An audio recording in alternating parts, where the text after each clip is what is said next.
Sometimes we end up in relationships with women and we got to play janitor. No, you're cleaning up stuff. You're saving her. Oftentimes we think that love will see us through. I'm not saying that the woman doesn't need love, but what she may need before the love is a therapist. This is Caesar Walker, the cool, calm, collected one. And I'm Ronnie Gatry, the emotional one. And we are the Tipping Point Podcast, your source for the black male's perspective. Tipping Point Podcast. No, we're just talking about dating, and I think as a service to guys, just how to date, especially, and I think this is for guys who are looking to be in a relationship long term. Right. I say it all the time. People date for a lot of different reasons, right? So if you're dating for whatever agenda you have other than a long-term committed relationship, then this isn't really for you. This is for people dating long-term. I know I've been adamant about how sometimes people will use dating, even though your intentions are a long-term relationship. I've been adamant about dating against certain types of dating approaches, right? You're dating for validation, right? And I talked about that when LP was here. And if you are a romantic, you don't want to hear that. Whether you're a guy or a woman or a man, you don't want to hear that because you enjoy the chase, right? You enjoy that moment leading up to relationship. Right? The pursuit. And it's something validating that comes from approaching a woman, sparking up conversation, exchanging numbers, asking her out, setting up the date, planning everything, being charming, being thoughtful, all of these things, and reciprocating her time, attention, and even affection, right? That's something validating that comes from that. Yeah.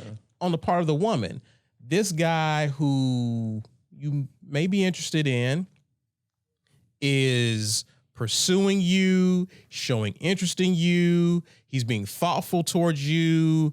He's giving you certain, that's validating, right? That a guy's doing all of this for you. So it's easy to get caught up, especially if you receive what you're looking for. If it's reciprocated back towards you, that's going to be a serious dopamine hit that you receive, right? It's going to feel good. It's going to be amazing. I understand that that's a part of it. I'm not denying that. However, I think the concern with dating, there's a couple of concerns, but the main concern I have for dating for validation is that dopamine rush that you get, it's not sustainable.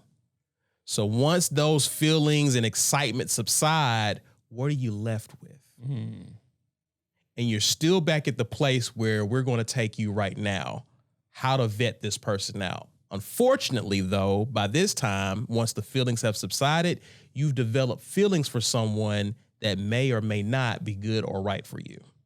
So that's my issue for dating for validation. But then on the flip side, what if you get rejected? And if you are dependent on the outcome, a certain outcome of this for you to feel worthy, valuable, whatever the case may be, what shot or what effect does that have on your self-esteem, mental health, so on and so forth? Right? We talked about the guy on the date who went viral, who was at the restaurant, who's out in California, how he felt about going on dates and just almost to the point of tears, right? Because you're dependent on an outcome to feel you want a certain experience. My suggestion, take it or leave it, is just a suggestion. It's an opinion. I discourage people from over-indexing on validation from dating. You're going to feel good. It's going to be exciting, but that shouldn't be your primary focus. Right.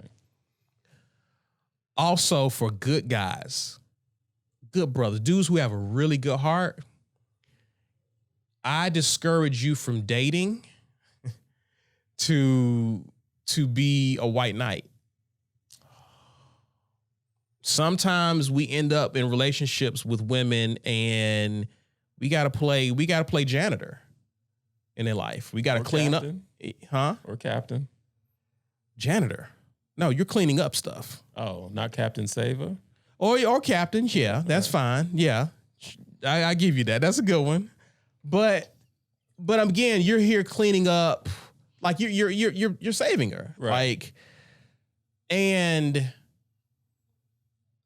oftentimes we think that, and again, this is another romantic ideology, is that love will see us through. Oh gosh. And I'm not saying that the woman doesn't need love, but what she may need before the love is a therapist. What she may need for the love is probably medication. He may need medication. He may need therapy, right? Loving them into wholeness isn't practical. And you have to also understand that you are a human being. You don't have the training, you don't have the wisdom, you don't have the expertise to even get them there. And the people who do don't even have a romantic relationship with these people like that.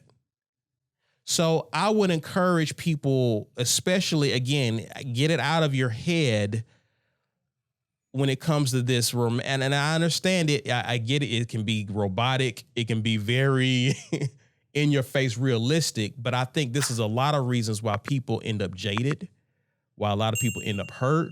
That's why you have a lot of people end up in some of the negative spaces of the manosphere and red pill, because they're bitter. Yeah. Because they've taken this approach to their relationships. What I'm saying is you date to determine if long-term relationship is your goal, is that what you want, then you're dating to determine, is this person a good fit for where you're trying to go? And you look at it like, PsychX talks about dating should be an extended hiring process. You've heard me use the analogy of you being a business or a company, right? And the person that, when you think about it, I tended to look this up before I got here, but I don't know what the life expectancy is of a woman versus a man. I think women on average live longer than we do. Yeah. Yeah, I think it's like for women, it's like in like 80, 81, and for men, it's like 76 or something like that. Okay, so on average, the woman lives longer.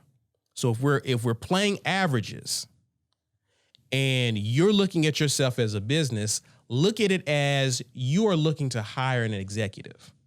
Because at the very least, if this woman outlives you, she's going to be the executive over your estate once you're gone. Thus, the executive over your legacy. What types of experience does this woman have? What type of qualifications does this woman have? What skill set does this woman have to be the executive over current? I mean, when we talk estate, you're talking land, investments, all of this stuff. Your children, Your debt. all of that. Yeah. Right? So just like a company has to vet out applicants for an executive level, you're going to have to take a similar approach with whoever you come in contact with. I'll stop there. What are your thoughts about what I said thus far? I think you're accurate. I'm reflecting a lot, and I'm picking up on things I probably could have done better. Yeah. And kind of like we talked about before, like if I'd had this game in my 20s, what would the outlook be now? Before everybody freaks out, do I regret anything with my wife? No. Right. But man, you can't help but think I could have gone about this maybe a more efficient way. That's where I am right now. But in terms of what you're putting out there, yeah, you're checking a lot of boxes that I agree with. Good. Black, what do you think about, the approach to dating and how oftentimes what the approach that I am prescribing can come across as a killjoy for a lot of people because it's so it lacks of the fantasy, if that makes sense. You mean being practical about how you pursue your partner? Yes. I'm with it. I don't buy into all of the fantasy and the rom-coms and all of that because when you look at your peers, like how some of them have failed and some have succeeded. There was nothing like romantic about it or no fantasy about it. They went through like practical steps to get to each other. And they had I know most of them had like long conversations. They had brought them around like different other people, like their family, like let some of their family have input. Because one of my friends who just got married not too long ago, he was like, hey, before we get too far into this, let me let you meet some of my people. Like these are the people you're going to be interacting with on a regular basis. Let's see how you fit with them. Right. That'll be one of the things we're going to talk about.